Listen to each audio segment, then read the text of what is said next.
Vous êtes sur France 24 et vous avez raison, bienvenue dans votre journal de l'Afrique. À la une ce soir, le retrait de l'Afrique du Sud du G20.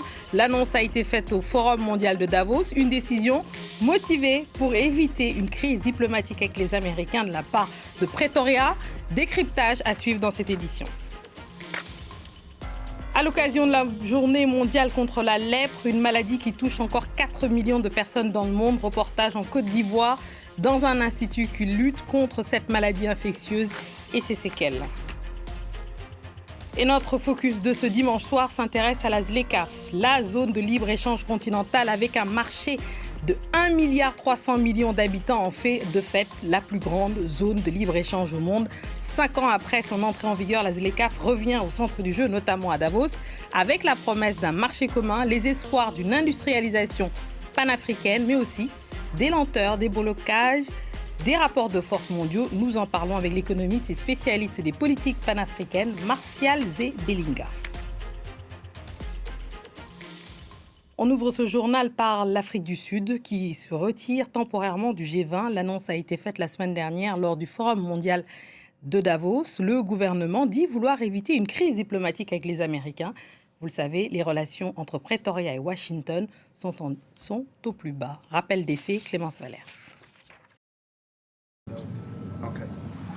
Un retrait temporaire dans l'espoir d'apaiser les tensions avec les États-Unis. C'est le ministre des Finances sud-africain qui a fait l'annonce à Davos jeudi dernier. En cause, un climat politique devenu toxique sous la présidence américaine. Les Américains ne peuvent pas nous chasser du G20, mais ils détiennent un instrument important, l'accréditation. Si vous n'avez pas l'accréditation, vous ne pouvez pas entrer dans les lieux de réunion. Washington, qui assure la présidence tournante du G20 cette année, n'a pas invité l'Afrique du Sud au sommet prévu à Miami en septembre prochain. En novembre dernier, le président américain avait boycotté la réunion du G20, présidée alors par Pretoria. Une réunion qui se tenait pour la première fois en Afrique, à Johannesburg. Pour justifier son absence, le président Donald Trump avait évoqué le mythe d'un génocide blanc en Afrique du Sud. L'Afrique du Sud ne devrait même plus faire partie du G20, parce que ce qui s'y est passé est grave.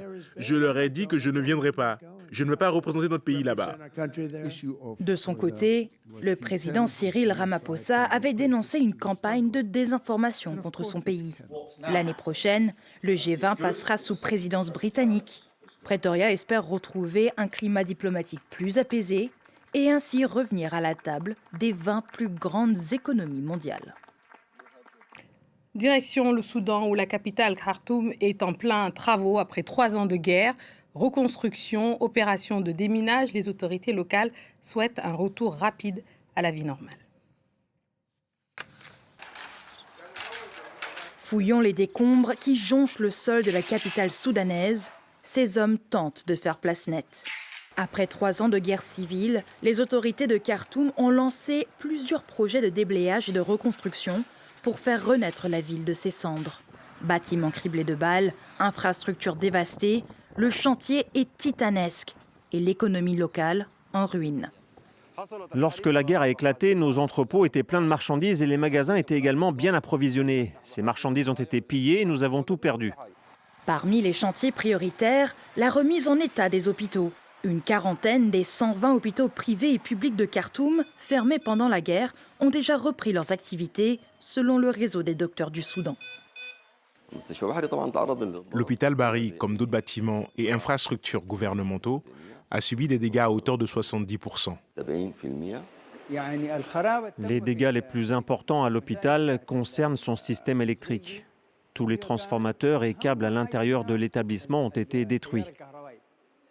Heureusement, nous avons reçu 2 nouveaux transformateurs avant-hier. Le 11 janvier, le gouvernement a annoncé son retour dans la capitale après 3 ans d'exil à Port-Soudan. L'ONU estime à environ 350 millions de dollars la réhabilitation des infrastructures. Nous partons à présent en Côte d'Ivoire à l'occasion de la Journée mondiale contre la lèpre, une maladie qui touche encore 4 millions de personnes dans le monde. Là-bas, à l'Institut Raoul Follereau, du nom du journaliste français qui dédia sa vie à la lutte contre la lèpre, il a mis en place, main dans la main avec l'État ivoirien, des centres spécialisés dans la prise en charge de cette maladie infectieuse et ses séquelles. Le reportage de Julia Guggenheim.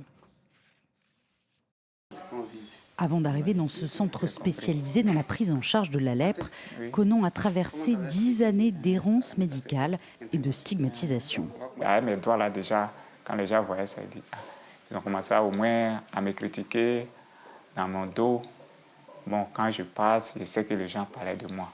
Ici, Conan a reçu un traitement qui l'a guéri. Il n'est plus contagieux. Certaines de ses séquelles sont en revanche irréversibles. Mais aujourd'hui, cet agriculteur s'apprête à recouvrer l'usage de ses mains grâce à une opération. Je suis heureux parce que quand la maladie a commencé, au niveau du pied et puis au niveau de mes doigts, je n'arrive plus à faire mes travaux. Le docteur Kaba fait partie des 10 chirurgiens plastiques présents en Côte d'Ivoire capables de réaliser cette opération. C'est la réanimation de l'opposition du pouce qui va permettre à la personne d'opposer le pouce aux autres doigts pour pouvoir écrire ou faire des gestes fins. La prochaine bataille à mener, c'est la stigmatisation qui continue de frapper les anciens patients lépreux. C'est une maladie qui se soigne, c'est une maladie dont on guérit. L'enjeu, c'est de poser un diagnostic très tôt avant l'installation des complications nerveuses. Dépister tout le monde et tôt.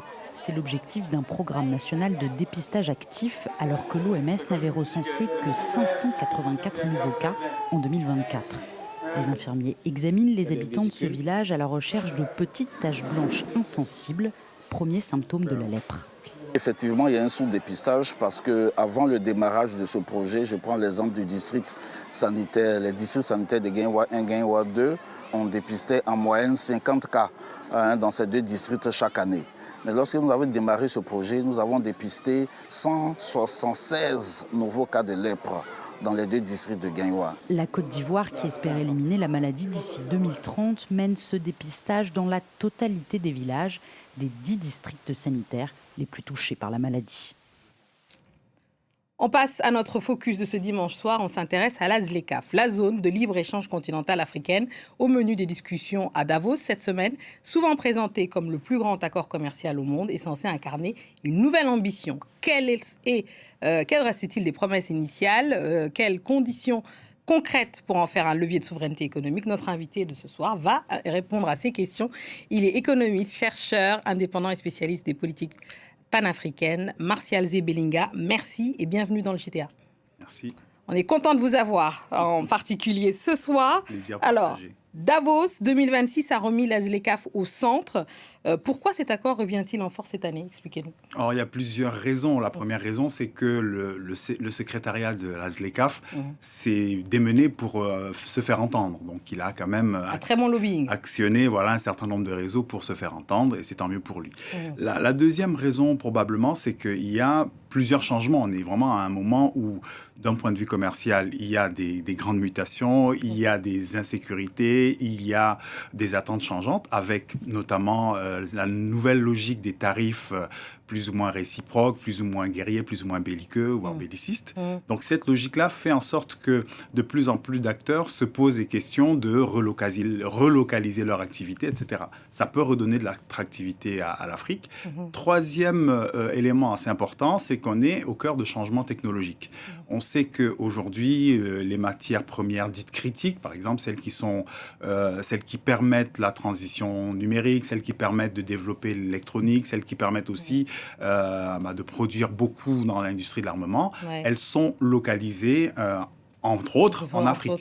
Du coup, notamment en Congo, etc., dont on parle souvent ici. Exactement. Donc la conséquence, c'est qu'il y a un nouvel intérêt par rapport à l'Afrique.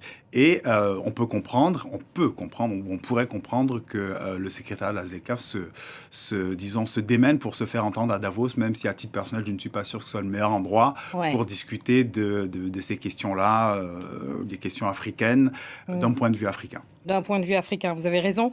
À l'échelle du continent, certains vont plus loin et présentent cet accord, finalement, cette zone de libre-échange, comme un panafricanisme économique, comme on a pu entendre les discours panafricanistes ailleurs, plus politique. Est-ce que vous êtes d'accord ? Alors, oui et non. Alors, il faut savoir que la première version du panafricanisme, c'est une version, on va dire, très Nkrumah, Cheikh Anta Diop, etc. Oui. Alors, c'est une version d'abord politique, c'est-à-dire c'est l'État fédéral africain, panafricain, qui imagine des stratégies économiques, une planification économique, l'industrialisation du continent. Cheikh Anta Diop a beaucoup travaillé sur cette question. Et puis, on arrive à l'intégration économique, monétaire et même l'intégration militaire. L'intégration culturelle également. Donc ça, c'est la version, j'ai envie de dire, le logiciel dur du panafricanisme, version Nkrumah, qui n'a pas prospéré pour les raisons qu'on sait. Donc aujourd'hui, il y a eu une relecture de ces questions-là, une inspiration panafricaniste qui est demeurée, mais là, on reste d'abord sur un aspect commercial, même pas économique global, c'est un aspect commercial. Et je pense que pour qu'on retrouve l'aiguillon panafricaniste pur, il faudrait plus de volontarisme, il faudrait des thématiques comme la souveraineté, qui est une thématique centrale au panafricanisme. Il faut une idée aussi un peu de planification, c'est-à-dire dire qu'on va faire l'intégration juste commerciale, ça ne suffira pas. L'intégration commerciale, c'est pour faire circuler les biens, mais il faut qu'il y ait des biens produits, il faut que les biens aient de la valeur ajoutée. Donc il faut penser des politiques industrielles, tout simplement, des nouvelles chaînes de valeur. Il faut penser l'interconnexion du continent, l'interconnexion numérique, bon, ils y pensent, ils y travaillent, mais l'interconnexion physique, infrastructurelle, etc. Et tout ça. Donc voilà, il faut plus de volontarisme et plus un aiguillon plus, disons, plus en phase avec les logiques actuelles pour que ça devienne un panafricanisme économique, ça pourrait l'être. Alors, j'aimerais qu'on vous entende et qu'on essaie de comprendre un peu mieux ce marché d'1,3 milliard d'habitants. Qu'est-ce que ça signifie concrètement, la ZLECAf, pour, on va dire, les PME, pour un agriculteur ou même un jeune entrepreneur africain ? Qu'est-ce que ça pourrait signifier ? Oui, qu'est-ce que ça pourrait signifier ? Voilà, parce qu'effectivement, ratifié il y a 5 ans, mais toujours pas vraiment en œuvre là. Alors, ratifié il y a 5 ans, ratifié, ça veut dire quoi ? Ça veut dire que les États ont signé, ça c'est la signature, ensuite ils ont déposé ce qu'on appelle les instruments de ratification. En gros, les parlements ont accepté l'idée. Mais la ZLECAf prévoit, en gros, un délai de, il ne faut pas compter, moins de 10 à 15 ans pour que les barrières douanières reviennent à zéro pour 90 à 97% des produits. Donc vous voyez qu'on ne peut pas avoir des résultats immédiats, de toute façon, par construction. Oui. L'autre aspect qui est important, c'est qu'en Afrique en particulier, les barrières non tarifaires sont au moins aussi importantes que les barrières tarifaires. C'est-à-dire qu'avoir un taux de douane de, mettons, 10-12%, c'est important, mais quelquefois, quand votre marchandise ne peut tout simplement pas passer la douane, parce qu'il y a des obstacles, parce que les douanes, il y a des problèmes de corruption, parce qu'il peut y avoir également des incapacités institutionnelles, pour X raisons, X goulots d'étranglement, même administratifs. Ça, on appelle ça les barrières non tarifaires. Donc, du coup, il y a des raisons objectives pour que l'effectivité de l'accord soit plus lente. Mais cela dit, l'accord a commencé. Il y a un certain nombre de pays, une quarantaine de pays qui ont déjà échangé sous le label ZLECAf. Mais concrètement, ça veut dire quoi pour une personne ? Ça veut dire que, mettons, une PME qui cherchait à avoir de nouveaux marchés, de plus en plus, dans son environnement immédiat, ou même simplement, comme j'ai vu des entreprises du Ghana qui étaient en relation avec des entreprises du Kenya, par exemple, sous l'égide de la ZLECAf, c'est de plus en plus possible. Donc, on a un marché plus vaste. On peut avoir une carte d'optimisation différente et se dire, si je n'ai pas de clients dans ma proximité ou dans mon pays, je peux en trouver dans des pays voisins et ça ne sera pas à des taux de douane rédhibitoires. Par exemple, en agriculture, on peut à la fois importer des intrants qui coûtent moins cher parce qu'effectivement, il y a cette franchise de douane qui peut aider. Donc concrètement, on peut avoir, si c'est bien fait, on peut avoir plus d'opportunités, aussi bien pour produire que pour consommer des intrants, pour produire et pour exporter, aussi bien au niveau africain d'abord, et que pour produire au niveau local. Donc, mais ça reste une promesse qui est très théorique, qui est très conditionnelle. Elle est conditionnelle d'abord au fait qu'il devrait y avoir de la production, et ensuite il devrait y avoir optimiser la circulation. Ça implique aussi une appropriation plus forte de ce projet, qui est, à mon sens, un peu trop technocratique. Non, en tout cas, on espère que ça va tenir ses promesses, en tout cas, à moyen terme, si ce n'est pas à court terme. À court terme, certainement pas. Mais à moyen, voire à long terme. Il faut espérer aussi, parce qu'on est aux 5 ans de l'accord, et c'est un accord qui est amendable tous les 5 ans. Et je crois que cet aiguillon qui manque, à la fois productif, à la fois panafricaniste, plus volontariste, plus en phase avec les attentes aujourd'hui populaires africaines, eh bien, il doit être un peu plus présent, un peu plus intégré au sein même de l'accord. Et ça, vu qu'on est dans les 5 ans et que l'accord est amendable tous les 5 ans, je crois que l'alternative africaine doit se faire entendre sur cette question. Merci beaucoup, Martial Zébelinga. Merci beaucoup d'être venu. Merci d'être venu dans ce Journal de l'Afrique. C'est la fin de cette édition. Merci à tous ceux qui nous ont suivis partout dans le monde et ce soir en particulier de Davos à Bengis. Voilà, à Benvis au Cameroun, en passant par Paris. Restez avec nous car l'actualité continue sur France 24. Merci.